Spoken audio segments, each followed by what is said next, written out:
Bulletin के आगाज में आपको बताएं, सिंध हुकूमत और इस्लामिया कॉलेज की इंतजामिया 40 साल पुराना केस हार गई। अदालती हुक्म पर कराची पुलिस इमारत खाली कराने पहुंची तो तलबा रुकावट बन गए, टायर जलाए, पथराव किया। जवाब में पुलिस ने लाठी चार्ज और शेलिंग की। 7 तलबा को हिरासत में लेकर इमारत का कंट्रोल संभाल लिया। पुलिस का कहना है इस्लामिया कॉलेज प्राइवेट प्रॉपर्टी पर कायम है। इमारत का कब्जा केस जीतने वाले ट्रस्टीज के हवाले किया जाएगा।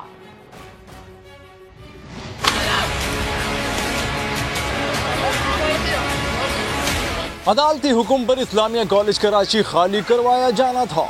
पुलिस आज सुबह साजो सामान के साथ पहुंची, वाटर कैनन भी मंगवा लिया गया। इस मौके पर तलबा ने एहतजाज किया, टायर नजर आतिश की, नारेबाजी की। एक जानिब से पथराव किया गया, दूसरी जानिब से लाठियां चल गई, शैलिंग हुई। पुलिस और मुदायरीन में आंख मिचौली हुई, कई तलबा धर लिए गए। इस्लामिया कॉलेज की जमीन का मुकदमा 22 साल से चल रहा था। दरख्वास्त गुजार मुरीद अली शाह ने इमारत खाली करवाने का नोटिस दे रखा था, जिसके खिलाफ सिंध हाई कोर्ट में दरख्वास्त जेर समाअत थी। सिंध हाई कोर्ट ने फैसला बरकरार रखा, जिसके बाद मामला सुप्रीम कोर्ट में गया और वहां भी फैसला बदला ना जा सका। Secretary college education Abdul Aleem Lashari Islamia college पहुंच गए। कहते हैं किसी को 7000 तलबा के मुस्तकबिल से खेलने नहीं देंगे। जमीन KMC की है, हम अदालत में जंग लड़ रहे हैं। सिंध हाई कोर्ट का फैसला आना बाकी है। तो क्लेम क्लियर है कि ये KMC की जमीन है, हम इसका रेंट पे करते रहे। जब तक हमारे सूट का डिसाइड नहीं होता, उस सूट में अगर कोर्ट डिसाइड करती है कि ये KMC की नहीं है, तो फिर तो ज़ाहिर है कोर्ट का जो भी आर्डर होगा आगे उसको उसी तरह हम ऑनर करेंगे।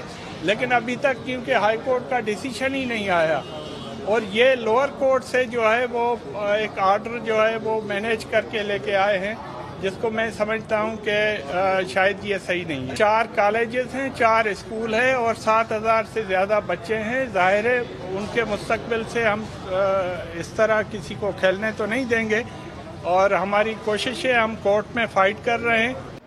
तो कराची के इस्लामिया कॉलेज कम्प्लेक्स की इमारत से मुताल्लिक 40 साल कानूनी जंग। दरख्वास्त गुजार ने तालीमी इदारों की नेशनलाइजेशन पॉलिसी खत्म होने पर अदालत से रुजू किया था। केस में कब क्या हुआ ये जानते हैं समा के नुमाइंदा खुसूसी इरफान उल हक से। जी इरफान, जरा तफसीलन बताइए।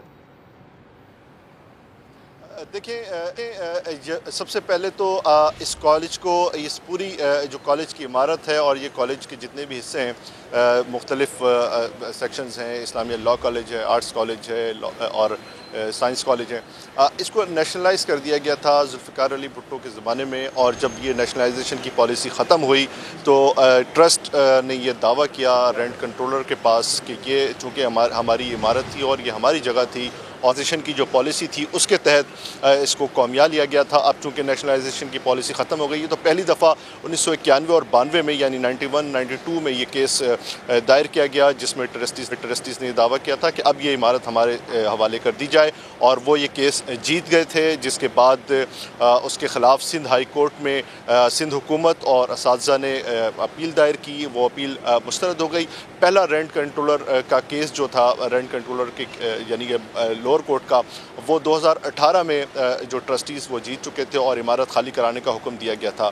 उसके बाद ये 2004 में एक और दरख्वास्त रेंट कंट्रोलर के पास दायर की गई अमल दरामद के लिए। इसके बाद जो हाई कोर्ट में और सुप्रीम कोर्ट में केस लेके गए थे सिंध हुकूमत और जो दीगर फरीकैन, वो मुस्तरद हो गई थी दरख्वास्तें। मुख्तलिफ़ किस्म की पटिशन्स सिंध हाई कोर्ट की जानिब से, सिंध हुकूमत की जानिब से दायर की गई सिंध हाई कोर्ट में और फिर सुप्रीम कोर्ट में। जो आखिरी जो ऑर्डर था सुप्रीम कोर्ट का 2019 का, उसके ख़िलाफ़ एक रिव्यू पटिशन यानी नज़रसानी की दरख्वास्त भी सुप्रीम कोर्ट में सिंध हुकूमत की जानिब से दायर की गई थी, जिसे मुस्तरद कर दिया गया और इसी बुनियाद पर रेंट कंट्रोलर से दोबारा रुजू किया गया ट्रस्टीज़ की जानिब से और कहा गया कि एग्जीक्यूशन की एक दरख्वास्त दायर की गई और ये इस्तदा की गई कि इमारत को खाली करवाया जाए। जिसके बाद हतमी हुक्म रेंट कंट्रोलर ने ये दिया था कि पुलिस और रेंजर्स की नफरी की मदद से ये खाली करवाया जाए। सुप्रीम कोर्ट का ऑर्डर भी यही था कि ये मुतल्लिका मुद्दत में अगर इमारत खाली ना की जाए तो पुलिस और रेंजर्स की नफरी की मदद से इमारत को खाली करवा कर ट्रस्टीज़ के हवाले कर दिया जाए। और यही वजह थी कि आज न सिर्फ हेड बैलिफ ज़िला शर्की के बल्कि जुडिशल मजिस्ट्रेट और रेंट कंट्रोलर की निगरानी में ये सारी कार्रवाई कार्रवाई आज की गई है, जो इसमें भारी नफरी भी इस्तेमाल की गई कानून नाफिज करने वाले इदारों के, और उसके बाद मज़ाहमत हुई। ताहम जो हतमी फैसला था वो अदालत का यही था कि शुक्रिया इरफान। और अभी अपडेट ये है कि इस्लामिया कॉलेज खाली कराने के मामले पर पुलिस और मुजाहरीन में मुज़ाकरात इस वक्त जारी हैं। मजीद जानेंगे इस हवाले से शाहनवाज कादरी से। शाहनवाज, अपडेट कीजिए। देखिए, मैं इस वक्त इस्लामिया कॉलेज के बाहर ही मौजूद हूँ। ताज़ा तरीन सूरत हाल ये है कि जो अदालती अमला है और जो कॉलेज इंतज़ामिया है उसके दरमियान मुज़ाकरात जारी हैं। अब तक किसी हतमी नतीजे पर मुज़ाकरात नहीं पहुँचे हैं। अब से कुछ ही देर कबल जो है सेक्रेटरी कॉलेज जो अब्दुल अली मशारी हैं वो यहाँ पर पहुँचे थे। इसके अलावा SSP ईस्ट भी अब्दुल रहीम शराजी वो भी यहाँ पर अंदर मौजूद हैं। मुज़ाकरात किए जा रहे हैं। जो लॉ एंड ऑर्डर की सूरत हाल है वो पुलिस ने कंट्रोल में कर ली है। आपसे कुछ देर कबल एक बार फिर कुछ जो शरपसंद अनासिर हैं उनकी जानिब से पुलिस पर पथराव किया गया था। ताहम सारे वाक़े के अंदर अब तक 7 स्टूडेंट्स को हिरासत में लिया जा चुका है और स्टूडेंट्स का ये मौक़िफ़ था कि उनका तालीमी जो साल है वो ज़ाया किया जा रहा है। ताहम आज सुबह की अगर हम बात करें तो सुबह यहाँ पर जब अदालती अमला पहुँचा था तो कुछ तलबा की जानिब से जो जलाओ घेराव किया गया और जो पथराव किया गया, पुलिस ने जवाब में आंसू गैस का इस्तेमाल किया, जिसके बाद जो तलबा थे वो मुंतशिर हो गए। ताहम पुलिस की जानिब से कॉलेज का कंट्रोल हासिल कर लिया गया है।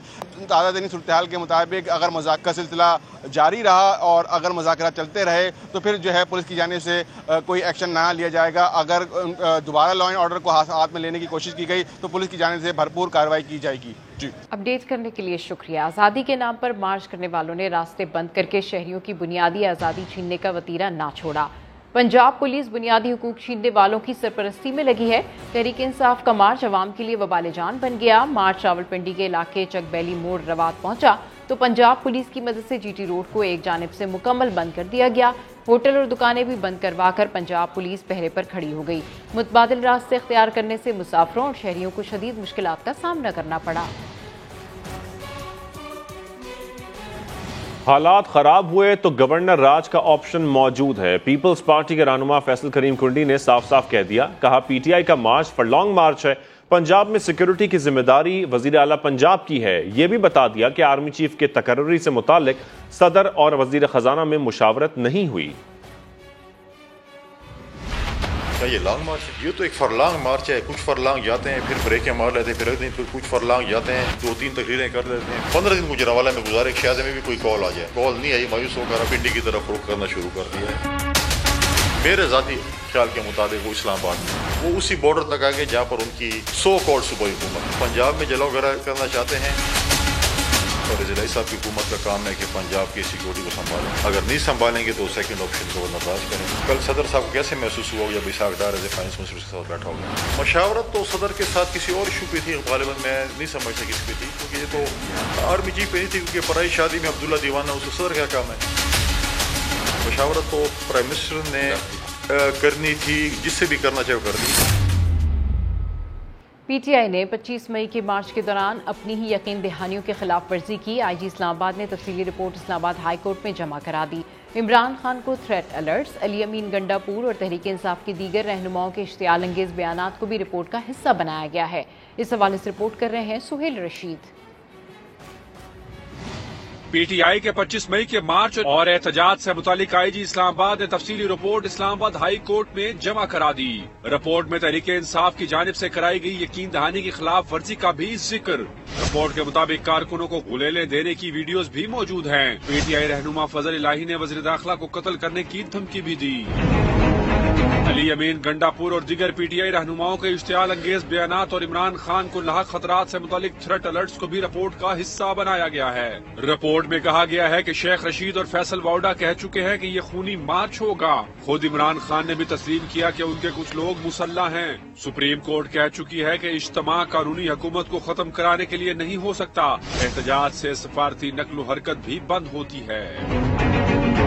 रिपोर्ट में तजवीज दी गई है कि PTI से फाइनेंशियल गारंटी भी ली जा सकती है कि एहतजाज के दौरान कोई नुकसान न हो। PTI मतलूबा जमानत दे तो कंटेनर्स भी रखने की जरूरत नहीं होगी। मतलूबा शराइत के मुताबिक एहतजाज हुआ तो सिक्योरिटी देने को तैयार हैं। एहतजाज से सफारती नकलो हरकत मुतासिर होने का जिक्र करते हुए एयरपोर्ट तक जाने वाले रास्तों पर वफाकी इदारों को इख्तियार देने की तजवीज भी दी गई है।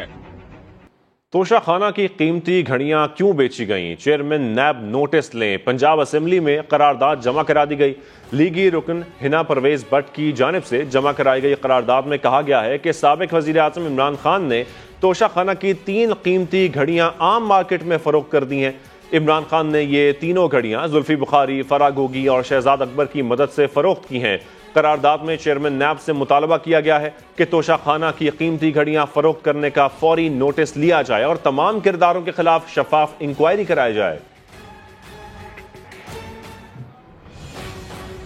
इमरान खान अपने सबसे बड़े दुश्मन खुद हैं। उन्होंने इदारों पर इल्ज़ाम लगाकर दुश्मन का काम आसान कर दिया। सरबराह PSP मुस्तफ़ा कमाल कहते हैं अब सारी मुल्क दुश्मन कुव्वतें इमरान खान के खात्मे पर लग जाएंगी और इल्ज़ाम इदारों पर आएगा, क्योंकि वो पहले ही इदारों पर कत्ल की साजिश का इल्ज़ाम लगा चुके हैं।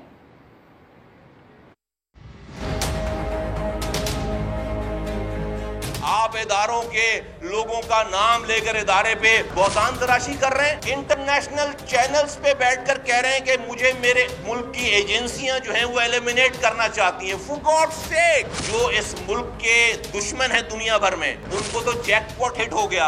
आप किसी के भी हाथों कत्ल हो गए तो आपने तो पहले कह दिया है कि कत्ल कौन करवाएगा। मैं गारंटेड कहता हूं कि दुनिया की सारी पाकिस्तान दुश्मन कुव्वतें अब आपको मारने पे लग गई होंगी, क्योंकि आपके मरने पे उनको पता है कि किसी और पर ब्लेम नहीं आएगा।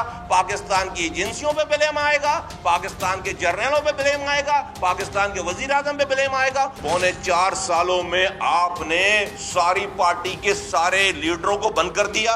नवाज शरीफ बंद कर दिया, मरियम को बंद कर दिया, शहबाज को शरीफ को बंद कर दिया, जरदारी साहब को बंद कर दिया, उनकी सिस्टर को बंद कर दिया, कर तो दिया बंद। आपने नवाज शरीफ के घर के बाहर कितने मुजाहरे करवाए अपने लोगों से, लोग खड़े किए घर के आगे कि घर वालों को निकलते आते जाते गालियां बको। और इमरान खान साहब जिस तरह से नवाज शरीफ का शहबाज शरीफ जिस बदतमीजी से नाम ले रहे हैं, हमारा इतना इख्तिलाफ है अल्ताफ हुसैन साहब से, हम उनको आज तक साहब के अलावा हमने नहीं बात की। सारी बात करते हैं अल्ताफ हुसैन साहब करके मुखातिब करते हैं।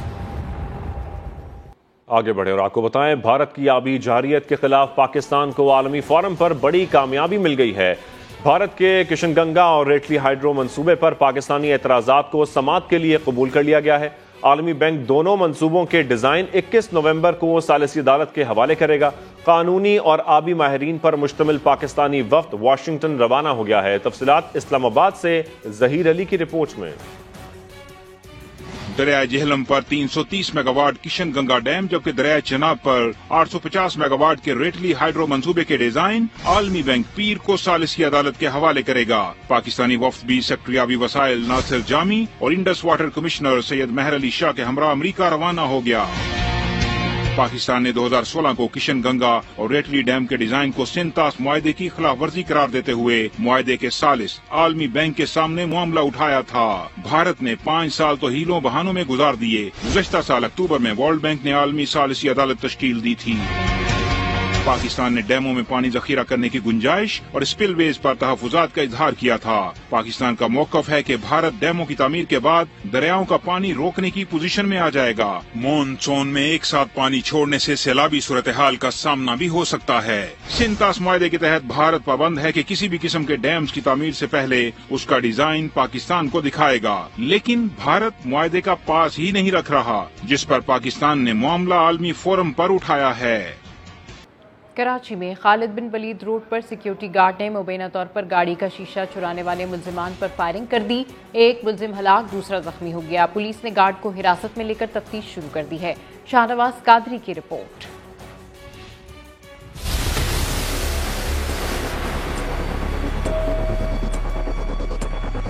कराची के इलाके खालिद बिन वलीद रोड के करीब प्राइवेट सिक्योरिटी गार्ड ने कार की शीशे चुराने वालों पर फायरिंग कर दी। मोटरसाइकिल पर सवार 2 मुल्जिमान पहले गली में चक्कर लगाते हैं और हालात का जायजा लेने के बाद गाड़ी के शीशे चुराना शुरू कर देते हैं।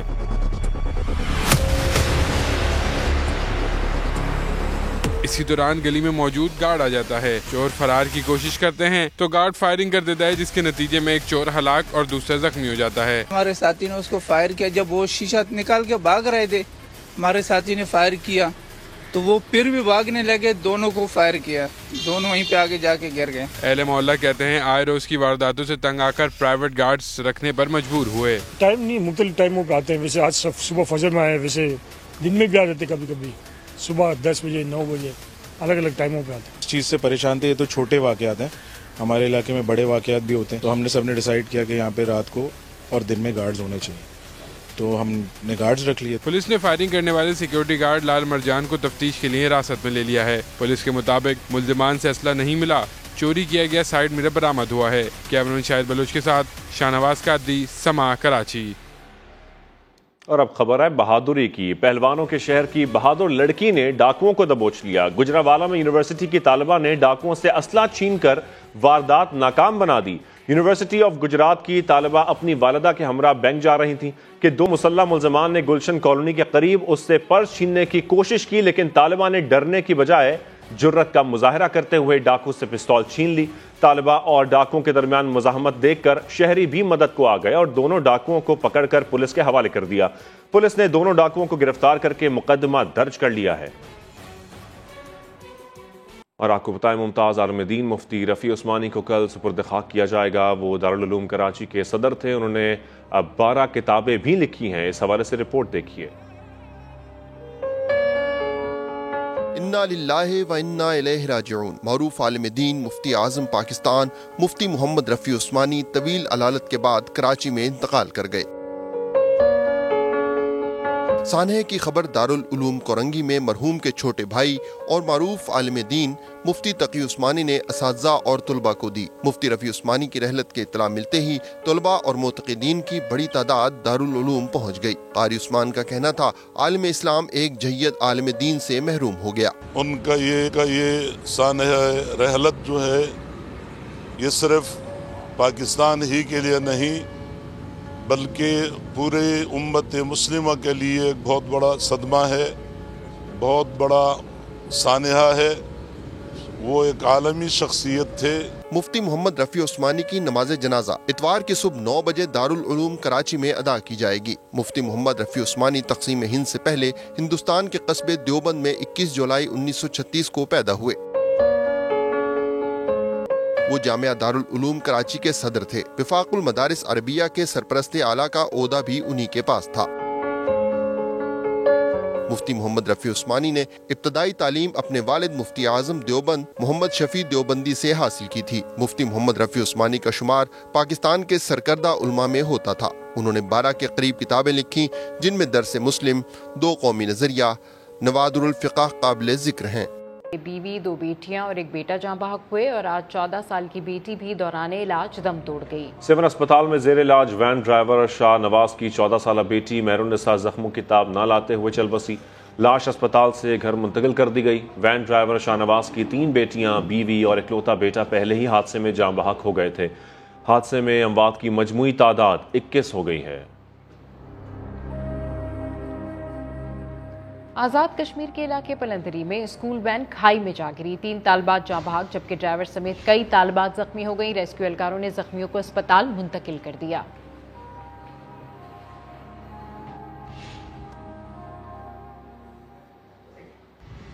और आपको बताएं, सादिकाबाद में अगवा बराए तावान का सिलसिला ना रुक सका। माही चौक से 3 अफराद को अगवा कर लिया गया। अहल खाना की जानिब से मगवियों की बाजियाबी के लिए एहतजाज भी किया गया है।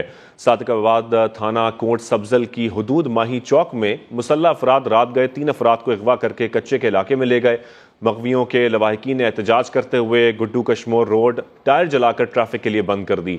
पीपल्स पार्टी के MPA मुमताज शांग ने इल्जाम लगाया कि पुलिस भी डाकुओं के साथ मिली हुई है। जब तक तमाम मगवियों को बाजियाब नहीं किया जाता, एहतजाज जारी रहेगा।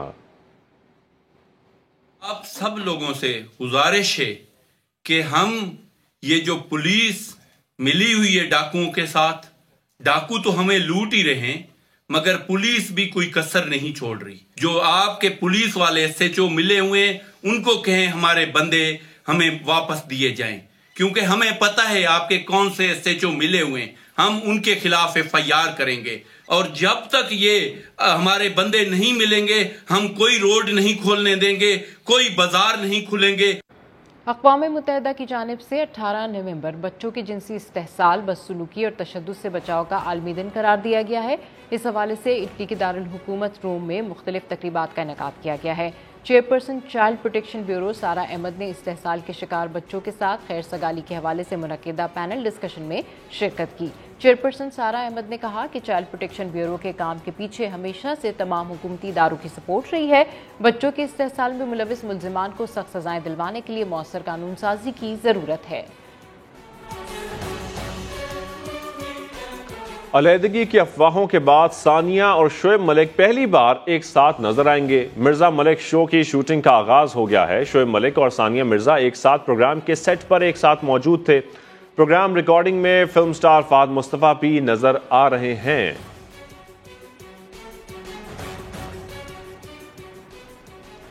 मुजफ्फरगढ़ में थल जीप रैली के दूसरे रोज स्टॉक कैटेगरी के मुकाबले जारी। मर्दों के साथ खवातीन रेसर्स ने भी हिस्सा लिया है। हमारी नुमाइंदा मोहसिन अली खातून रेसर रक्षंदा जबीन के साथ मौजूद हैं, उनसे जानते हैं। जी मोहसिन, अपडेट कीजिए। जी बिल्कुल, इस टाइम मैं मौजूद हूँ मुजफ्फरगढ़ में थल के मकाम पे, जहाँ पे थल जीप रैली का इनेकाद किया जा रहा है। 7वीं थल जीप रैली है, दूसरा राउंड है। इसमें आप मुकाबले होने खवातीन रेसर भी तैयार हो चुकी हैं, गाड़ियाँ तैयार हैं। सब बढ़ते मौजूद है रक्षंदा जबीन। मैडम ये बता दें कि खवातीन रेसर भी इसमें शिरकत कर रही है, कितना ज़रूरी है खवातीन को भी इस तरह के मौके मिलना? बिल्कुल, थल जैसे कि आपको पता है कि 7th थल डेजर्ट रैली है। इस रैली को यहाँ पर थल पे 7 साल हो चुके हैं। इसी तरीके से हम चोलिस्तान में भी बड़ा अरसे से रैली कर रहे हैं, लेकिन ख़वातीन की तादाद जो है वो कम है। मैं चाहती हूँ कि जिस तरह अगर मर्द हजरात 100 गाड़ियों में यहाँ पर मुकाबले में आते हैं तो कम से कम ख़वातीन 50 के मुकाबले में आएँ तो मुकाबला करने में भी मज़ा आए और साथ ही जो है वो फीमेल्स को इंकरेजमेंट भी मिले। अच्छा मैडम, ये बताएं ट्रैक के हवाले से बताएं, ट्रैक किस तरह का दुश्वार है या क्या कहना चाहिए? जी बिल्कुल, ट्रैक बहुत नैरो है और आपको पता है कि आज स्टॉक कैटेगरीज की तकरीबन 60 गाड़ियां कंप्लीट जा चुकी हैं अपना राउंड कंप्लीट करने, और अभी हम खवातीन की बारी है तो हमें तो बिल्कुल ट्रैक जो है वो बहुत ही गंदा मिलने वाला है। तो इसमें हैंडलिंग बहुत ज़्यादा है, बस जितना अपनी गाड़ी को सेव कर सकेंगे फिनिश करेंगे, इंशाल्लाह विन करेंगे। ये बिल्कुल आपने की बाकी के जाना था कि जो ट्रैक है काफ़ी दुश्वार गुजार है, लेकिन ये पूरी उम्मीद है कि आज के जो मुकाबले में अच्छी परफॉर्मेंस देखने को मिलेगी। अभी आपको लिए चलते हैं हैदराबाद, जहां पर वज़ीर इत्तलात सिंध शर्जील मेमन इस वक्त तकरीब से खिताब कर रहे हैं कि हर किसान को गंदम की काश्त के लिए, किसान को, जमींदार को नहीं, किसान को गंदम की काश्त के लिए 5,000 रुपए पर एकड़ हुकूमत सिंध उनको फराहम कर रही है ताकि वो दोबारा से अपने पैरों पे खड़े हो सके। तो जो हुकूमतें होती हैं उनका काम अवाम की फलाह बहबूद होता है। जो आज ये बसें आपके लिए आपको तोहफे में दी जा रही हैं, इसका बहुत ही मामूली सा किराया 20 रुपए से स्टार्ट होगा और 50 रुपए तक जाएगा। अब इसमें आप लोगों का भी एक फर्ज है कि इस बस को अपनी बस समझें। ये आपके टैक्सेस से ली हुई बसेस हैं, इसकी हिफाजत करें, इनको प्यार से चलाएं। और आज मैं एक और आपको एक तोहफा देके जाऊं कि पहले 3 दिन, आज, कल और परसों, इसमें जितने भी लोग सवारी करेंगे हुकूमत सिंध की तरफ से वो मुफ्त में सवारी होगी। पहले 3 दिन आपसे कोई किराया नहीं लिया जाएगा ताकि आप लोग यूज हो सके, इसको इस्तेमाल कर सकें। लेकिन इसको इस्तेमाल इस तरह करना है कि जैसे आप अपने कपड़ों की हिफाजत, अपने घर की हिफाजत करते हैं, इसी तरीके से इन बसों की भी आपने हिफाजत करनी है। कोई पान वगैरह की कोई धूप वगैरह नहीं, कोई निशान नहीं, कोई पेन पेंसिल का कोई निशान नहीं। इसमें आप सबने अच्छे तरीके से इनकी हिफाजत करनी है। हुकूमतों का काम जो अवाम के वोटों से आती हैं, उनका काम यही होता है कि वो अवाम की खिदमत के लिए काम करें। आजकल मुल्क में आपको पता है घड़ी चोर चल रहा है। आप लोगों ने घड़ियां पहनी तो नहीं हुई है, और उस घड़ी चोर ने हैट्रिक भी कर ली है। हम समझ रहे थे कि एक घड़ी उसने बेची है, वो शाहजेब खानदादा का कल प्रोग्राम देखा, पता चला ये तीसरी घड़ी उसने बेची थी।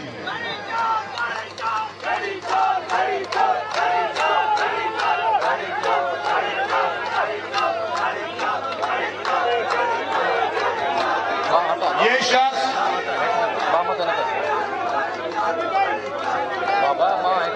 बहुत हो गया घड़ी चोर को आवाज जा रही होगी। और इतना झूठा, इतना मक्कार शख्स है ये, इतना झूठा, इतना मक्कार शख्स है ये घड़ी चोर। जब वजीराबाद में हमला हुआ या हमला करवाया ये भी खुदा को पता है, तब कह रहा था, फरमा रहा था, डॉक्टर जो उसका था फैसल सुल्तान, कि इसको एक गोली लगी है। यास्मीन आश्ता साहबा जो कि हेल्थ मिनिस्टर थी, उन्होंने कहा इसको 2 गोलियां लगी हैं। खुद टीवी पे आके कहता है मुझे 4 गोलियां लगी है। अल्लाह के वली जिस शख्स को 4 गोलियां लगी हो, वो वजीराबाद में कोई इमरजेंसी डॉक्टर को दिखाएगा। दूसरी चॉइस थी उसके पास 19 किलोमीटर पे, वहां पे वजीर आला का अपना शहर गुजरात मौजूद है, वहां चला जाता। 4 गोलियों वाला सुपरमैन, उसने कहा कोई परवाह नहीं है, मैं जाऊंगा लाहौर, 150 किलोमीटर दूर गया, वो भी कैंसर हॉस्पिटल में अपना इलाज कराने गया है। सिर्फ झूठ, मक्कारी,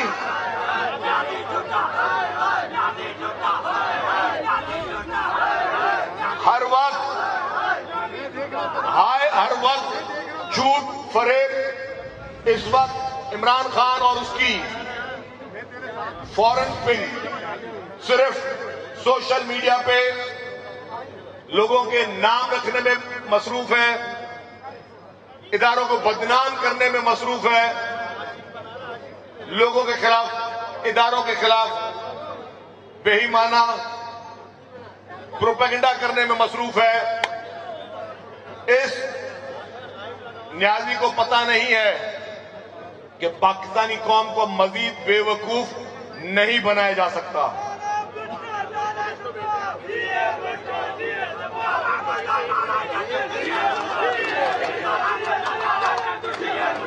अब मैं समझता हूं कि पाकिस्तान की आवाम की आंखें खुल चुकी हैं। इस शख्स ने बहुत आवाम को बेवकूफ बनाया। ये पहले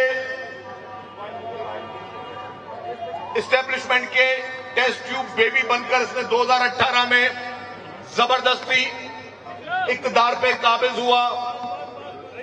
इसकी पैदाइश खुद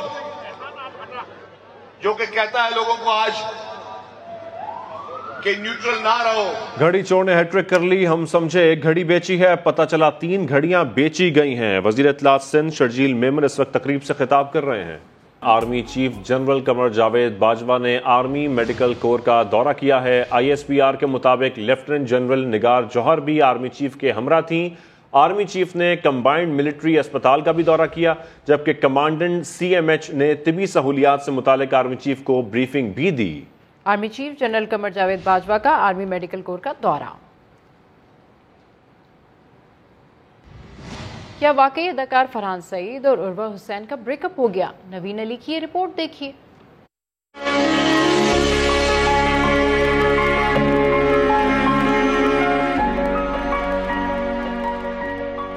अदाकार फरहान सईद और अदाकारा उर्वा हुसैन की लाहौर आमद। अलैदगी की अफवाहों के बावजूद अपनी नई फिल्म की प्रमोशन तकरीब में इकट्ठे शिरकत की।